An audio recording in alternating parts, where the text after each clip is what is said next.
The cathedral scene. Imagine stepping into the shadowed grandeur of a medieval cathedral. England, 1236. Crisp morning air. Sunlight slices through stained glass, scattering rainbows onto cold stone. The scent of incense hangs heavy, mixing with the hushed prayers of nobles gathered for what should be a joyous day. But look closer at the bride before the altar. That tremor running through her? It's not excitement. It's pure, bone-deep terror. This is Elenina of Provence, 13 years old. Beside her stands King Henry III of England, 28, and a complete stranger. She's never heard his voice, never seen his face, until this moment. As he lifts her veil, her childhood ended with her father's signature on a contract. Now she stands here, knowing in mere hours she must face something more terrifying than any battlefield or plague. Her wedding night, the brutal reality. Forget the glossy fantasy. This is the raw, brutal truth of medieval royal marriage. 13-year-old girls weren't blushing brides. They were political bargaining chips, traded to men old enough to be their fathers. A woman's most intimate moments became public spectacle. Wedding nights weren't about love. They were state-sanctioned trauma, initiation rituals that could, and sometimes did, kill. This is why medieval queens feared the marriage bed more than the grave. It wasn't just nerves. It was systematic terror. Children thrust into incomprehensible adult roles. Young women who understood, with chilling clarity, that their wedding night might be the last night they ever felt safe. Call to action. Before we uncover these haunting stories of survival and suffering. If you crave the raw, unfiltered truths of history, smash that like button. Subscribe now for more hidden chapters like this. And tell me in the comments, where in the world are you watching from? It's incredible. Right now, we're connected across centuries and continents, united by our hunger to understand the brutal realities of the past. Political transactions. Let's be brutally clear. Medieval royal marriages had zero to do with love. These weren't love stories. They were high-stakes business deals, cold-blooded political maneuvers, breeding arrangements for dynasties. The bride's feelings? Not just irrelevant. An inconvenient truth. Even a threat to the powers brokering her fate. Romance had no seat at this table. A child's fate. Imagine this. You're a noble girl, maybe 10 or 11. One morning you're playing with dolls. The next, your father summons you coldly to his chambers. No questions. No choices. He informs you. You're promised to a stranger in a kingdom you can't even point to on a map. Your childhood? Over. Margaret Bowett learned this at 6 years old. Her future sold to John Diol, son of the Duke of Suffolk. Then at 9, political winds shifted. Her contract was ripped up. She was handed to Edmund Tudor instead. Her voice? Silence. Her worth? Measured only in acres of land, strategic alliances, and her future as breeding stock. Psychological impact. Imagine growing up knowing your body isn't your own. Your future? Decided by men in distant castles. Any day, the summons could come, handing you to a stranger with absolute control over your life. These girls lived trapped in a psychological prison of constant dread. When, and who, a nameless, faceless man awaited, holding the keys to her cage, the bedding ceremony. But the marriage was just the opening act. The true horror began with the bedding ceremony. Forget privacy. This medieval ritual was an invasive, traumatic spectacle, tantamount to torture today. Picture it. After the feast, drunken guests swarmed the newlyweds, shoving them towards a bedchamber. Crowded into the room, nobles, strangers, even family. They jeer as the terrified couple strips bare. Clothing flies. Crude jokes echo. The bride's body is openly appraised. What should be intimate becomes a degrading human spectacle. Violation disguised as tradition. Royal verification. For royalty, it got worse. These unions secured kingdoms, so proof was demanded. Witnesses didn't just watch the undressing. Often they stayed, lurking behind curtains, looming at the foot of the bed, verifying the act was completed. Her virginity, her pain, her chokeback tears, all became state-sanctioned humiliation. Think of that 13-year-old girl, terrified of a stranger beside her, then forced into her first sexual experience with an audience. The trauma was unimaginable, yet to the powers that be, it was normal, necessary, just another box ticked for dynastic demands. Political necessity. Don't mistake the witnesses for mere sadists. The cruelty? A byproduct. They served a cold political function. Virgin brides were assets. Their deflowering required verification. Future disputes over inheritance, legitimacy? These witnesses were living proof the marriage was officially consummated. The bride's trauma? Just collateral damage. A system valuing political stability far above a child's dignity or terror. Child brides. Yet the true nightmare wasn't just the public humiliation or the stranger in bed. It was the brides themselves. These weren't women. They were children, girls as young as 8 or 9, thrust into an adult world they couldn't grasp, let alone consent to. Meet Isabella d'Avala, the youngest queen in English history, married to King Richard II at 8 years old. 8! Picture an 8-year-old girl today told she must marry a grown man and share his bed. Monstrous, right? Yet for medieval royalty, standard practice. Eleanor of Provence, 13 Margaret of Anjou, 15 in a Bohemia, 15! These weren't exceptions. This was a rule. Medical horror. The political pressure was suffocating. Families couldn't wait for readiness, emotional or physical. The biological truth is gut-wrenching. In medieval times, girls typically didn't menstruate until around 16, later than today. So countless child brides were handed over, pressure to produce heirs, before their bodies were even capable of pregnancy. But that didn't stop their husbands. The attempts continued, often with devastating, brutal consequences. These girls weren't just unprepared. Their bodies simply couldn't survive what was demanded of them. Margaret Bowett's story reveals the bone-chilling reality awaiting these girls. Married at 12 to Edmund Tudor, a man 24 years older. Tradition promised a reprieve, no consummation until she matured. But Edmund refused to wait. He craved her inheritance. He demanded an heir to lock down her lands. What followed? Systematic rape. A grown man repeatedly assaulting his 12-year-old wife until she conceived. Margaret's own writings later confess a trauma. Sleepless terror, helpless rage, a child trapped in an adult's nightmare. When plague took Edmund less than a year later, he left a 13-year-old widow carrying his child.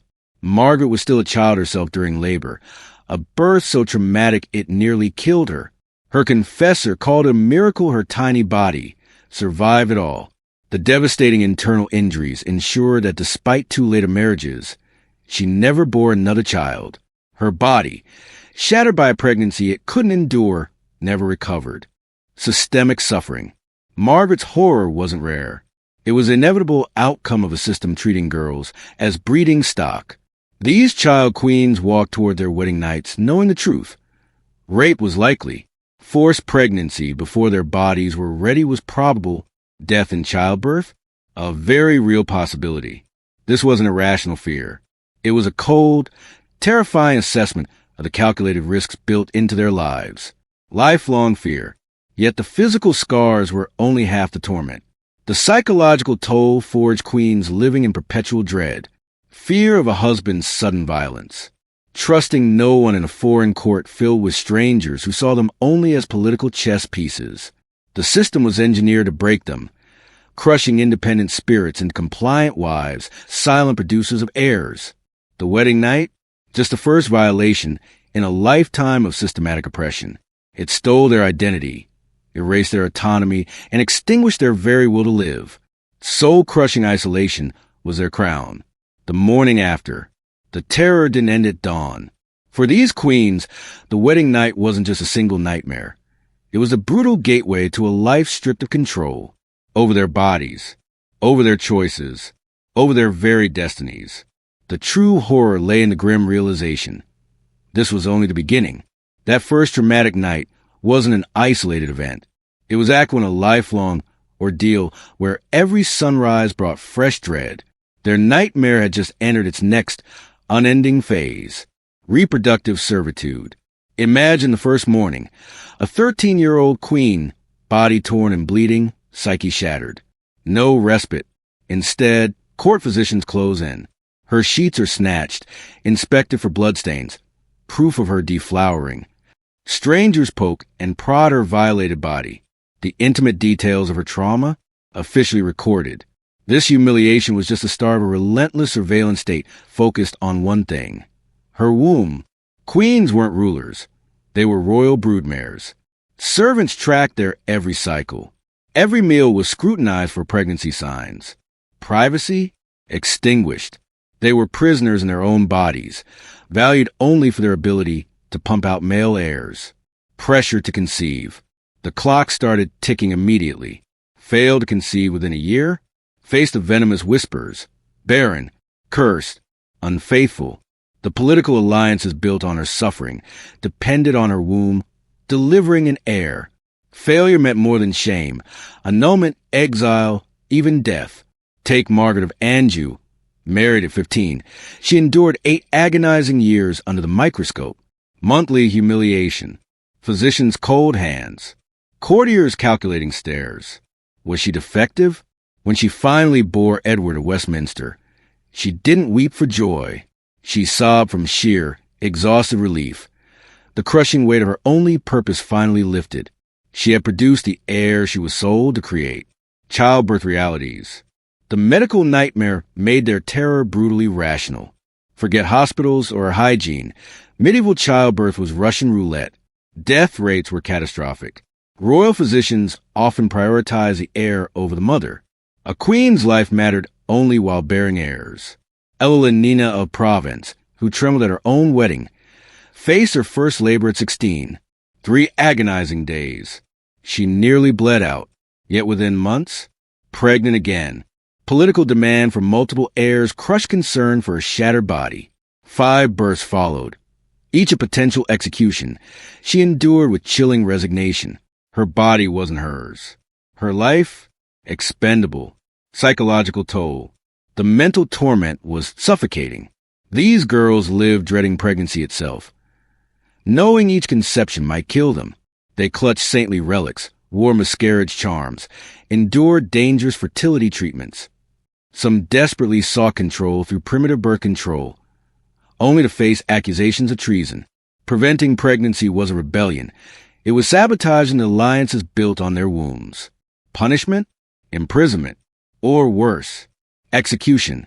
Their bodies were battlefields. Their choices, acts of war against crown. Isolation and despair. But the cruelest cut? Total isolation. Uprooted to foreign courts. No allies. No shared language. Cut off from family, friends, comfort. Imagine, 13 years old, traumatized from your wedding night, surrounded by babbling strangers. You can't scream for help. Can't even ask for water. Servants murmur in alien tongues. Customs feel hostile. Your husband? A stranger from another world. Take Isabella de Valois, sent from France to England at 8 years old. No childhood friends. Just English courtiers treating her like a political doll when she clung to French customs. Scolded. Corrected. Her identity wasn't reshaped. It was erased. Replaced by whatever mold the English court demanded. A child stripped bare, soul included. Letters of anguish. The surviving letters of these queens are gut-wrenching testaments to their despair. They speak of homesickness, so severe it twisted their stomachs. Nightmares so vivid they feared sleep itself. A suffocating sense of being perpetually watched, judged, by eyes utterly indifferent to their pain. Their pleas home weren't just letters. They were coded cries for rescue, desperate begs for a familiar face. Thinly veiled laments for lives destroyed by the contract that bound them. Mental health consequences. As these young women aged under the crushing weight, many shattered, withdrawn, paranoid, trusting no one. Some plunged into extreme religious fervor, endless prayers, perilous pilgrimages, seeking escape from minds pushed to the brink. Others turned manipulative, wielding their slivers of power like shivs against their tormentors. The most tragic? Queens who simply broke. Court records describe them. Refusing food, falling silent for days, staring vacantly at walls for hours. This wasn't drama. This was a psyche snapping under trauma too vast to bear. Lifelong trauma. Their wedding night terror wasn't about a single night. It was a horrifying dawning. This was the first day of the rest of their imprisonment. That night marked the point where control over their bodies, their choices, their very destinies, was ripped away forever. They feared it because they knew, deep in their bones, it was the start of their systematic annihilation. Everything that made them would be sacrificed on the pyre of political games they never chose to play. Final tribute. These forgotten queens faced their wedding nights with the raw courage of soldiers charging a hopeless battle, knowing survival wasn't guaranteed, knowing that even if they lived, the girl they were died that night, their fear wasn't cold feet. It was irrational, chilling terror of children realizing they were being sacrificed on the altar of state necessity. So next time you see a glamorized medieval wedding on screen, remember Elenina of Provence trembling at the altar. Remember Margaret Bowett's tiny body shattered by childbirth. Remember Isabella de Valois crying for her mother in a language no one understood. Remember, behind every crown was a terrified child, sold into a system that valued her only as breeding stock. These queens deserve more than footnotes. Remember them as human beings, as girls who endured the unimaginable with a strength as fragile as it was unbreakable. Their fear? Entirely justified.